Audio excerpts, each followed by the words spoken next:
Hello friend, मैं सौरभ कुमार। अगर आप C TET, S TET, UP TET या किसी टेट की तैयारी कर रहे हैं तो सबसे पहले इस चैनल को सौरभ एकेडमी 7857 को सब्सक्राइब, लाइक, शेयर एवं कमेंट करें, क्योंकि कमेंट करने से हमें मोटिवेशन मिलता है कि आपको जो बताया है वह समझ में आया है कि नहीं। इसलिए आप कमेंट करें ताकि आपकी कमेंट की जवाब दे सके। आप हमें टेलीग्राम, व्हाट्सएप से जुड़ सकते हैं। यह सेट प्रैक्टिस 1 का भाग दूसरा है। इसका समय सुबह 7 बजे है। आइए सेट प्रैक्टिस स्टार्ट करते हैं। C TET 2022 set practice 1 Hindi भाग 2। क्वेश्चन जो है 31 से 60 तक है और वीडियो प्लेलिस्ट में आप देख सकते हैं। हिंदी है। निर्देश 31 से 39 गद्यांश को पढ़कर निम्नलिखित प्रश्नों में सबसे उचित विकल्प चुनिए। रविंद्रनाथ ने इस भारतवर्ष को महामानव समुद्र कहा। विचित्र देश है। यह असुर आए, आर्य आए, शक आए, हुन आए, नाग आए, अच आए, गंधर्व आए। ना जाने कितनी मानव जातियां यहाँ आई और आज के भारतवर्ष के बनने में अपना हाथ लगा गई। जिसे हम हिंदू रीति नीति कहते हैं, वह अनेक आर्य और आयंतर उपादानों का अद्भुत मिश्रण है। एक एक पशु, एक एक पक्षी, न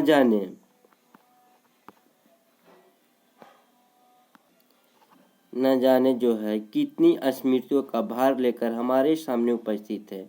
अशोक की भी अपनी स्मृति परंपरा है। आम की भी है, बाकुल की भी है, चंपे की भी है। सब क्या हमें मालूम है?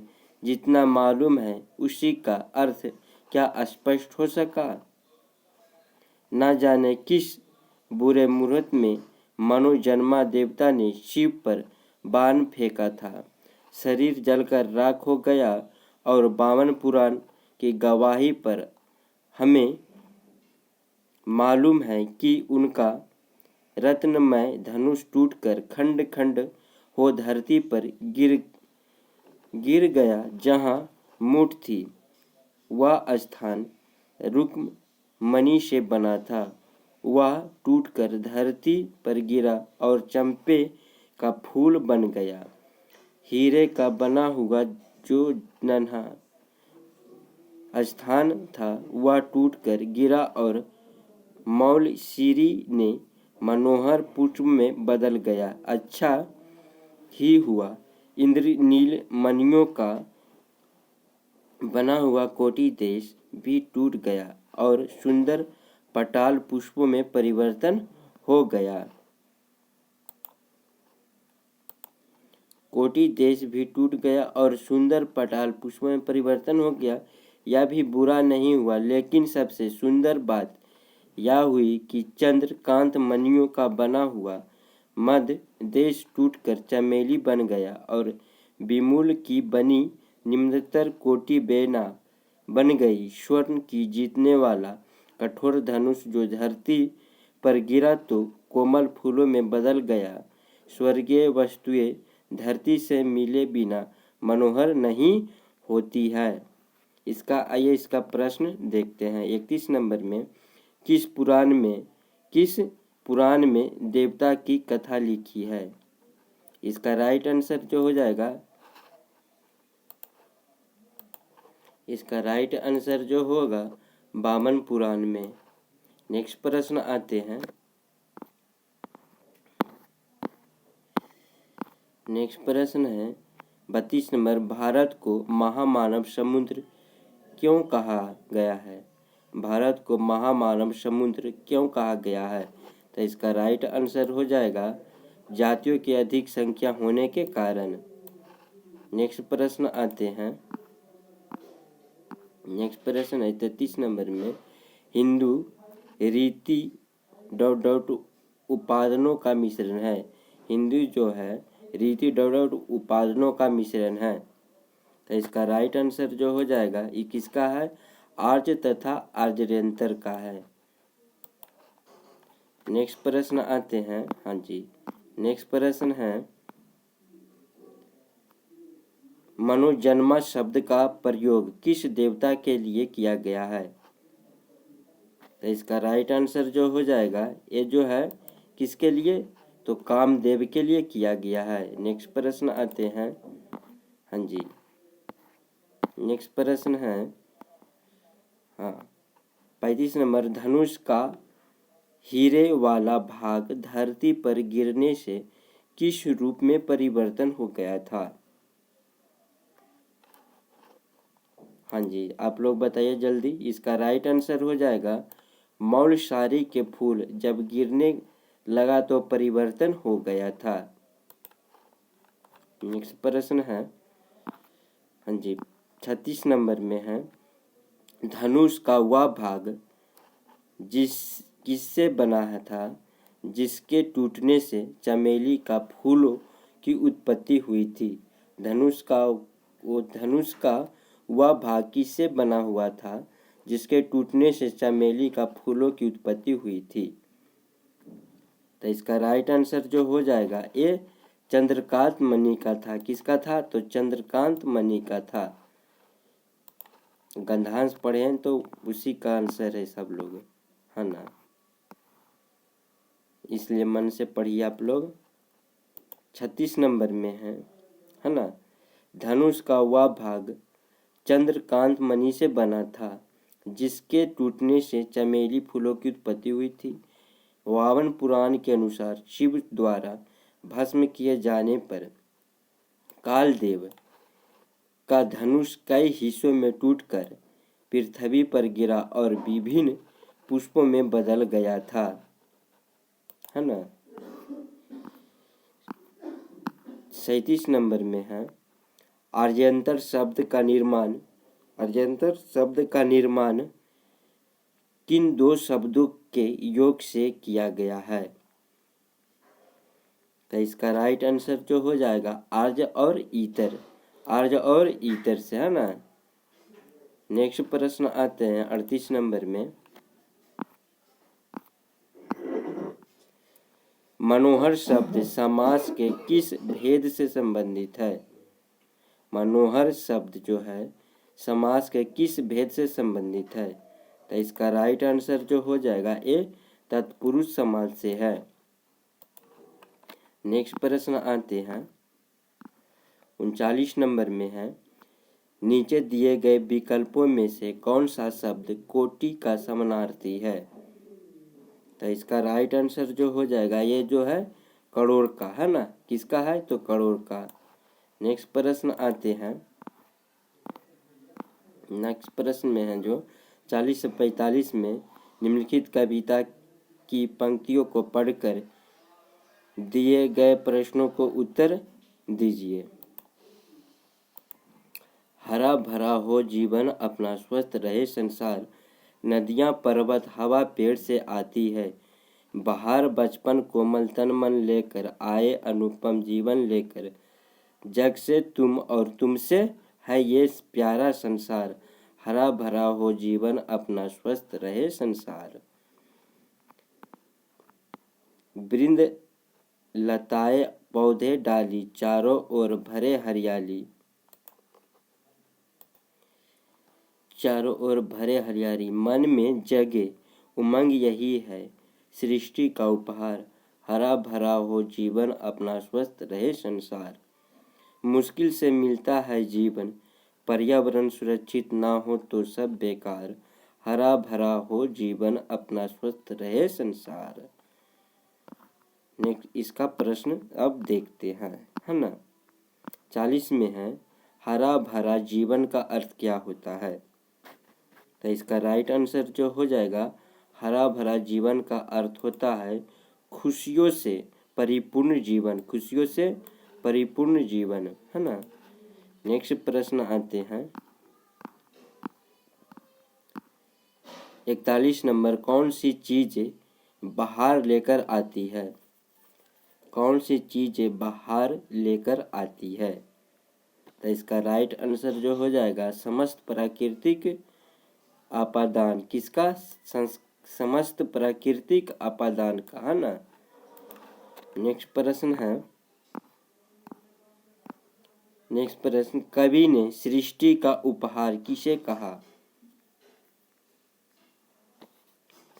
कवि ने सृष्टि का उपहार किसे कहा?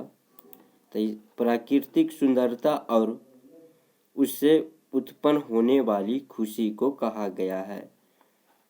अगर आप लोग वीडियो देख रहे हैं, अच्छा लग रहा है तो अपना ग्रुप में और अपने दोस्तों को शेयर कीजिए। नेक्स्ट प्रश्न है, हाँ जी, नेक्स्ट प्रश्न है 43 नंबर में, कवि यह संदेश देना चाहता है कि, क्या देना चाहता है? कवि यह संदेश देना चाहता है तो क्या देना चाहता है? तो इसका राइट आंसर जो बताइए आप लोग, पर्यावरण संरक्षण में ही जीवन संभव है। राइट इसका आंसर हो जाएगा सी नंबर, है ना। नेक्स्ट प्रश्न है, नेक्स्ट प्रश्न है 44 नंबर, जग से तुम और तुमसे है ये प्यारा संसार पंक्ति के माध्यम से कवि का कहना चाहता है कि, जग से तुम और तुमसे है ये प्यारा संसार पंक्ति के माध्यम से कवि कहना चाहता है कि, क्या कहना चाहता है? तो इसका राइट आंसर जो हो जाएगा, संसार चलाने के लिए व्यक्तियों की आवश्यकता होती है। तो इसका राइट आंसर हो जाएगा सी, है ना। नेक्स्ट प्रश्न आते हैं,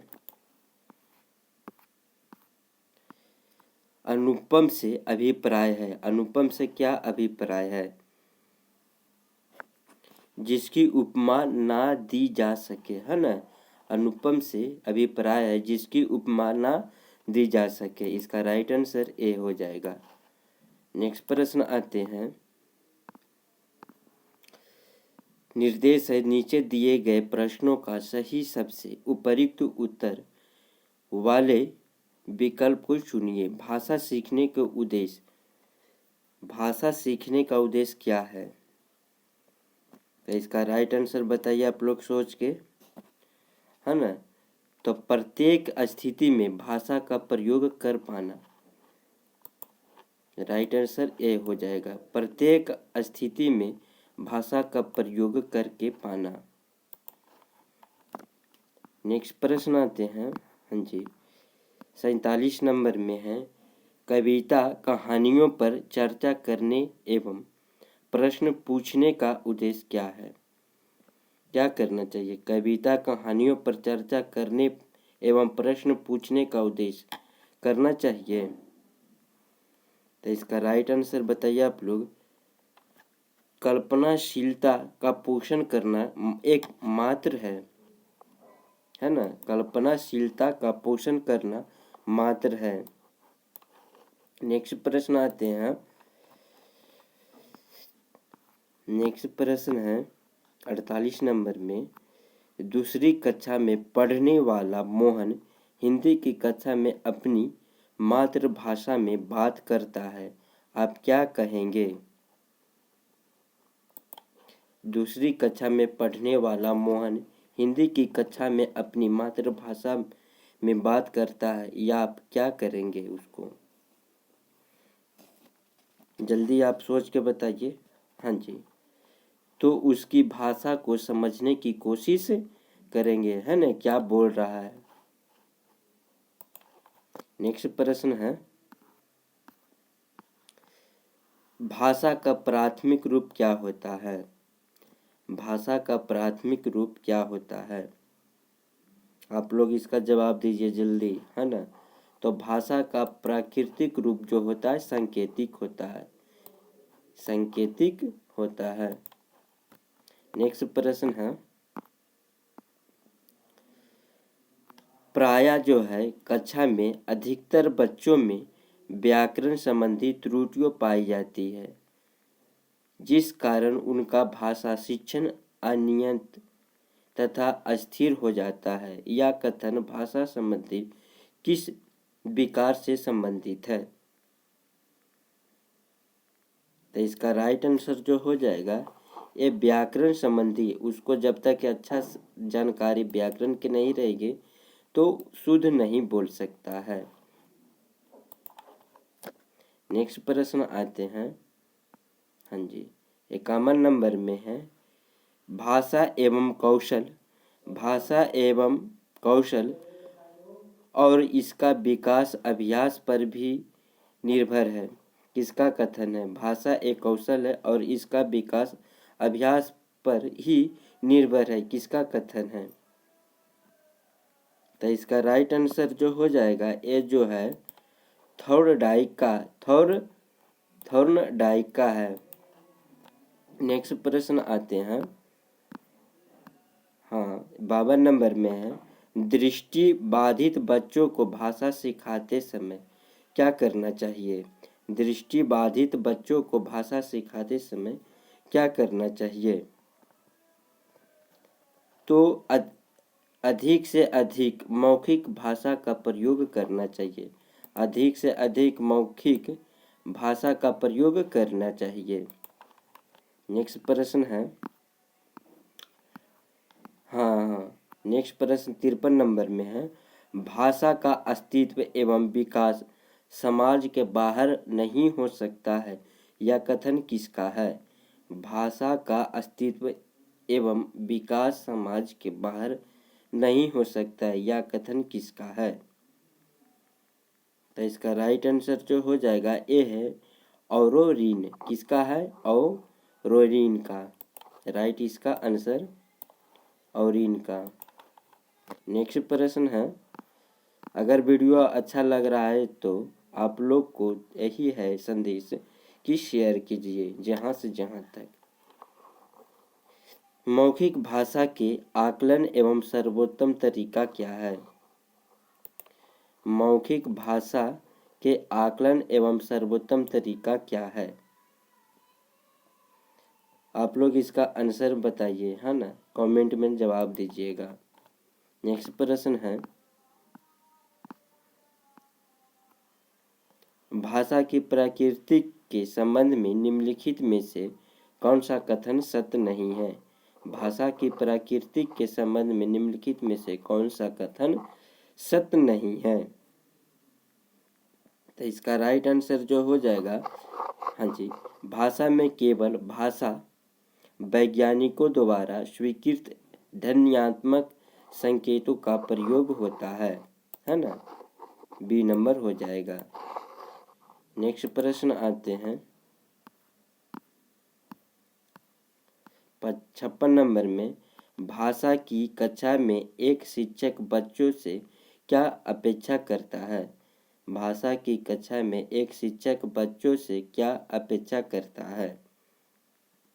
तो इसका राइट आंसर जो हो जाएगा बच्चों सवालों के बंधे बंधाई जवाब ना दे, है ना।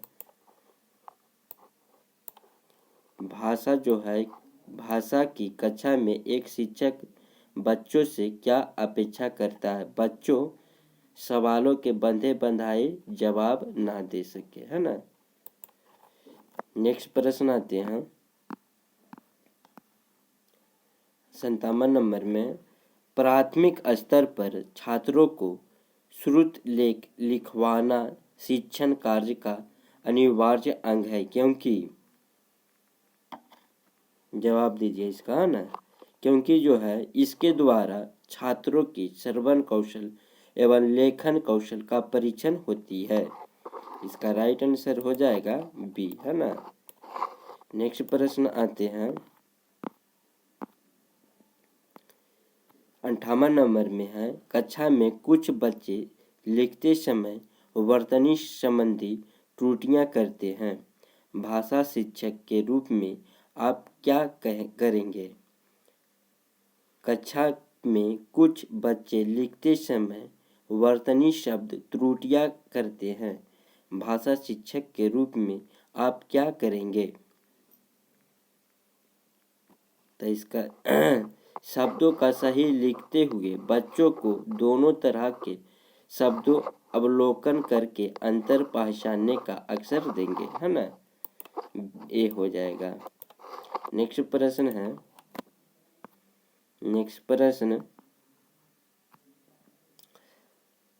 किसके अनुसार मूल्यांक वह प्रक्रिया है जिसके द्वारा अध्यापक या छात्र इस बात का निर्णय करते हैं कि शिक्षण के लक्ष्यों को प्राप्त किया जा सकता है या नहीं,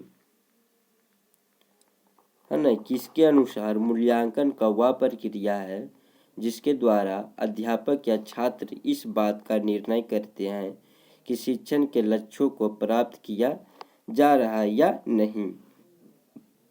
कौन कहा था? तो ये जो कहा था कानबेक ने कहा था। राइट इसका आंसर हो जाता है ना, कानबेक।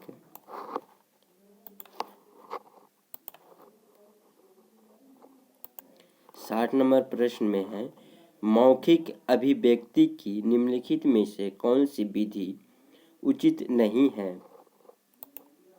मौखिक अभिव्यक्ति की निम्नलिखित में से कौन सी विधि उचित नहीं है? तो इसका राइट आंसर जो हो जाएगा मौन वाचन। अगर वीडियो आपको अच्छा लगा तो आप शेयर कीजिए ग्रुप में, और जहाँ से जहाँ तक हो सके तो आप अपना ग्रुप में शेयर कीजिए और अपने दोस्तों अपने फ्रेंडों को शेयर कीजिए। Thank you friend. नेट जो है ना बहुत स्लो चल रहा है, जिसके कारण से कुछ गलती हो रही है, सॉरी इसके लिए, है ना।